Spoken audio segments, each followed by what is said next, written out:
আসসালামু আলাইকুম সম্মানিত দর্শক, আপনারা অনেকেই জিজ্ঞেস করেন যে আমার বাড়ির আশেপাশে তো পুকুর নেই, পানি হাঁসের চড়ে বেড়ানোরও কোনো জায়গা নেই, আবদ্ধ জায়গায় থেকে কি হাঁস পালন করা সম্ভব?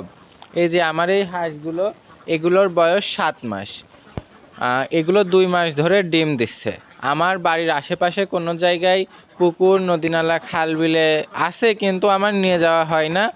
এক প্রকার নেই বললেই চলে, ওইগুলো উপযুক্ত না হাঁসের চড়ানোর জন্য। তো আপনাদের প্রশ্ন থেকে আজকের ভিডিওটা করা যে হবে কি না হাঁস পানি বাদে। তো এই হাঁসগুলো দেখছেন আমি পানি বাদেই কিন্তু করছি, পালন করছি।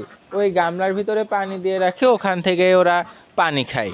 তো এই 7 মাস বয়সে এরা প্রায় আমার 20,000 টাকার ডিম বিক্রি হয়েছে। এগুলোর থেকে প্রতিদিন 64টা হাঁস 55 থেকে 60টা করে ডিম পারে। তাহলে আপনারা বুঝতেই পারছেন যে পানি বাদে হাঁস পালন করা সম্ভব কিনা। আর আমার এখন হাঁসের খাবারের টাকা উঠে যাচ্ছে। কিছুদিন ঘাটতিতে ছিল, এখন সবগুলো হাঁস ডিম পাড়ছে। প্রতিদিন আমার 2 থেকে 250 টাকা করে লাভ হচ্ছে। আপনারাও চাইলে হাঁসের খামার করতে পারেন, লসের কোনো জায়গা নাই। সঠিক ব্যবস্থাপনা জেনে সঠিকভাবে যত্ন নিয়ে যদি করতে পারেন, তাহলে হাঁসের খামার করে লাভ হবে।